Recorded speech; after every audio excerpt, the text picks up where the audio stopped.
under the impression that we are live now. Let me see if I can put this phone right here. Hello, all. Assuming there is all. No idea. So, Friday, when I was, never dull moment, when I was speaking with Amandha Vollmer, I spilled water in my keyboard, and I waited 48 hours. I said some prayers, and there's no power. The laptop is westing. So in the Egyptian tradition, we have separated that laptop into 14 pieces and spread them across the world, and they will be slowly repaired and brought back together under a giant golden phallus. And that should be happening in like a week. Spoke to Apple. They will repair the laptop. They will charge me money, and I will learn my lesson never to drink water ever again, ever. Some people have suggested maybe I earned that. Maybe the vitriol that I go through has been responsible for certain things, and all things are considered here in the treehouse. All things are considered. Who knows, right? We're just doing the best we can. I am hoping. Let me just. Sorry to break this, guys. I just want to see if OKC Bear is hearing me, because I have no way of knowing if all's good. Trial and error, my man. What time? Okay, he hasn't heard me yet. All right. I'm feeling like everybody's good. I do see some chats in there. So, update. Hey, Genevieve. Good to see you. Update on things. Laptop is in repair. Benjamin Balderson strikes land tomorrow. Really freaking excited about that. In fact, I think the next time you see us, remember we were going to do a stream Saturday. I cannot do a screen share. I cannot stream with two people on this phone. I don't have the technology yet, if that technology is even there. But as soon as we get this up, we will do a stream with Ben from the property. So you will see some massive progress then. I am assembling a team. Some of you know that. Nate, Jason, you guys, you know that. Others are thinking about it. Keep thinking about it, gentlemen. It is time. You're being called to the forest. Tall Ewoks with not a lot of hair are calling you. I am one of those, and now's the time. You're going to want to be a part of this build. You're going to want to have some of the finest food ever served. You're going to want to be in this brethrenship and be in this tribe. The thing is going to be something that you're going to want to have been there for. There are many surprises that are already brewing, and we need the crew to pull this off. So if you can come early, come early. Please do. We have a volunteer coordinator system built in.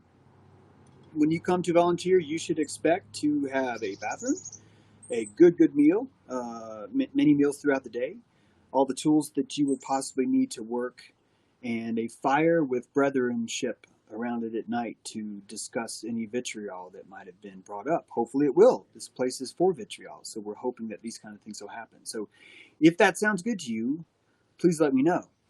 I would like to suggest to everyone that this is a grand experiment in the difference between coercive government and compassion government. Now, obviously, this is not a government what we're doing, but it's the exact same model. It's the exact same system.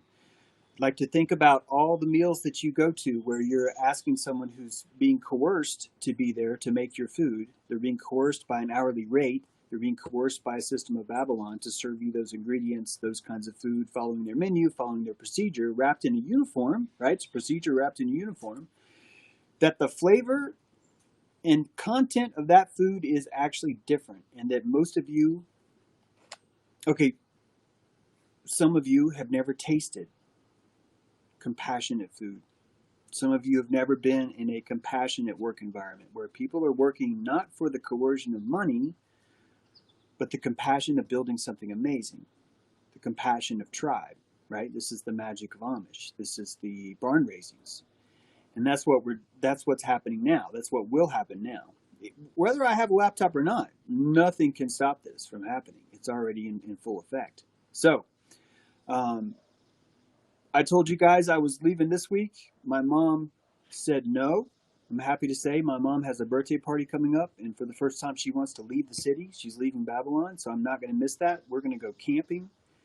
And once I finish camping with my mom, then I'm heading out there, and I'm going to be picking up as many people as I can along the way and taking them with me into the forest. This will be a good build, a good fast build. It's only 2 months, so don't feel that you have to come for the solid 2 months, but if you're coming early, if you can make it at one of the new moons, you will really enjoy a great ceremony, a great bonding ceremony.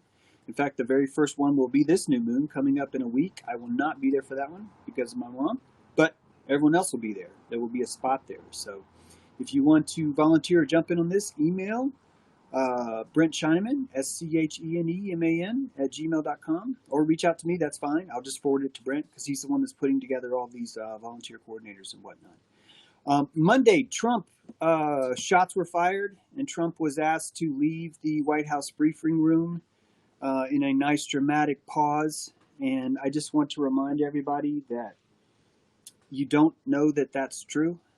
It could be true, but we have this default thing where everything we hear on the news is true, and we tend to lead with that. And I think that this world would be a better place if we sort of held everyone accountable and said, well, we don't know actually what is true. I'm not saying treat it like it's false. I'm saying let's not give it all the prana without actually knowing how this works. The reason why I'm bringing this up is because I think a nationwide lockdown is literally easier done than said. That's not a slip up. I'm going to say that again. A nationwide lockdown is easier done than said. All right? Do you hear the wisdom in that? I'm telling you that the words of telling you there will be a lockdown is much harder than the action of simply making a lockdown. And that's part of our naivete for, by default, believing what we're told. We instantly believe and regurgitate what we're told. We are walking around with raincoats on, and we don't know. We will regurgitate anything. That's where we're at. And that's okay. We are stumbling retards rising up in our Prometheus. It's going great. We're kicking ass. Keep going. And part of that is realizing DC is not the answer. Never was. You're the answer. Always were. And vigilance is your biggest fear. Not government. Not Luciferianism. Not pedophilia. Not a planet named Venus. Your biggest fear is vigilance. It takes a lot of calories to remain vigilant the whole time, doesn't it? And most of us don't want. We live in a world where a lot of people don't want that. They want that safety net. That's why we have what we have.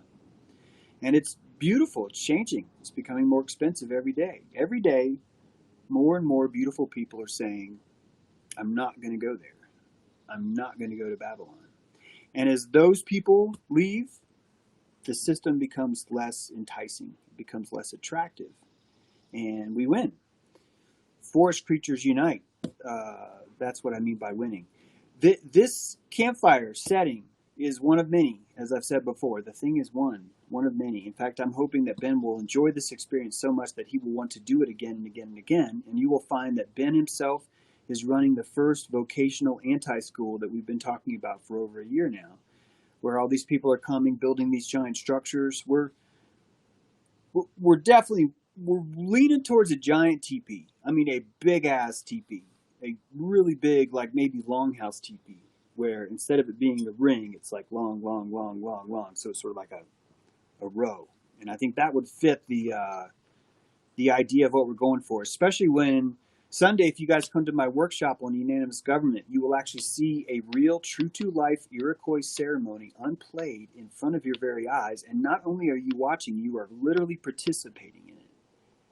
How many festivals can you go to where you can try that? How many places in school can you go where you can try systems like that?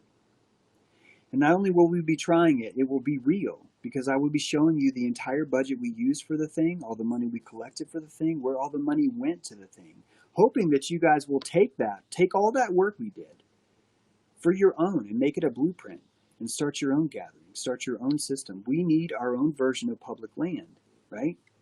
What we think is public land does not belong to us. It never has. What we think is corporate land does not belong to us. It never has.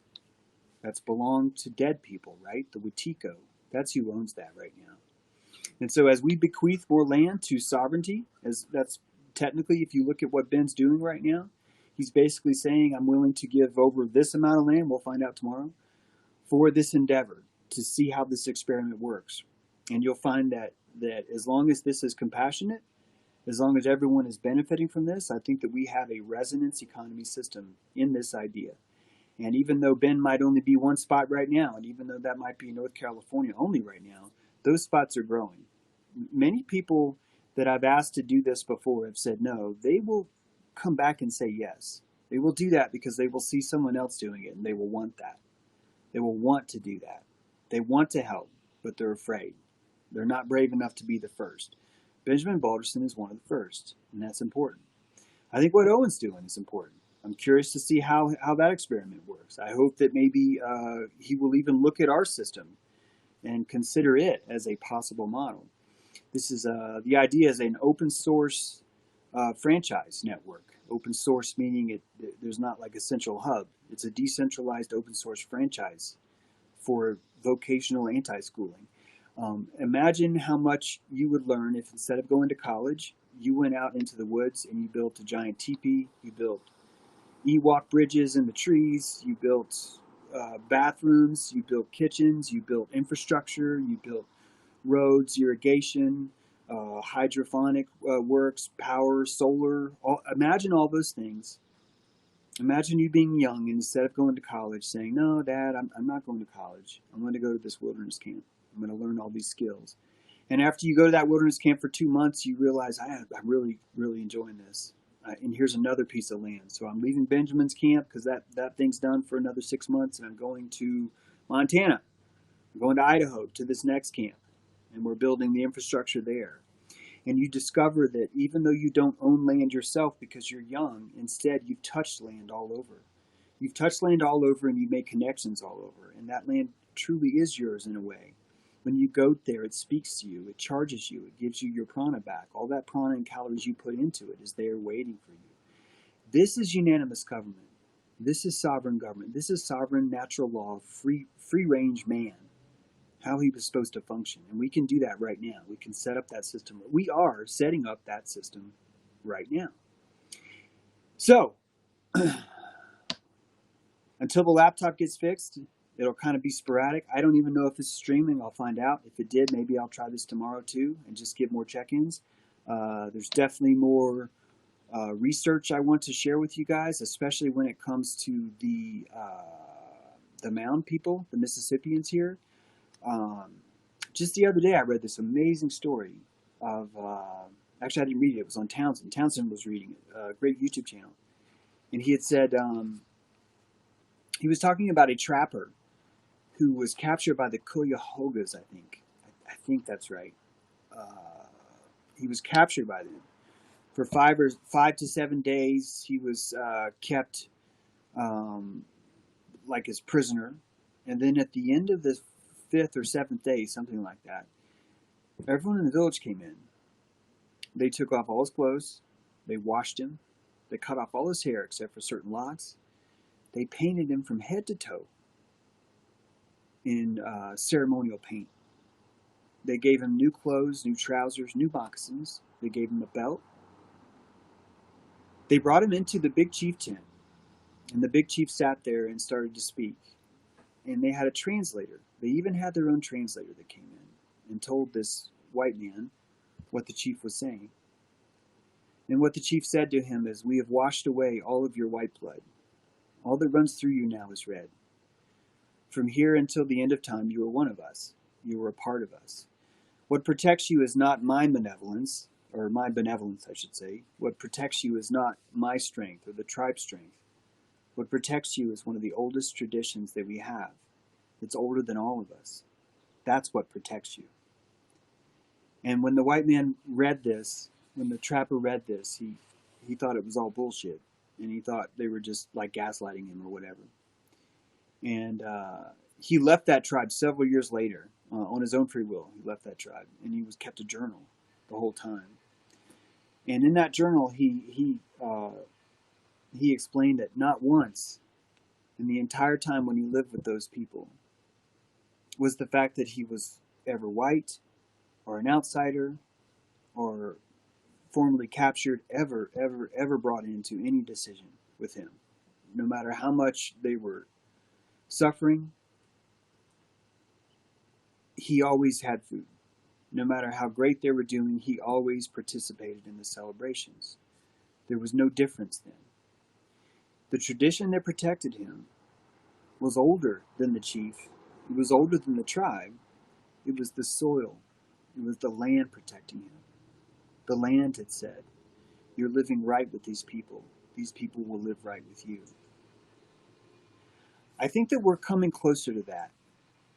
I think as more and more of us have decided to drop out of the system of external, objective, limited, concrete morality, and we're seeing back into our bodies again, we're learning that the most moral man in the world is the man that's fully seated.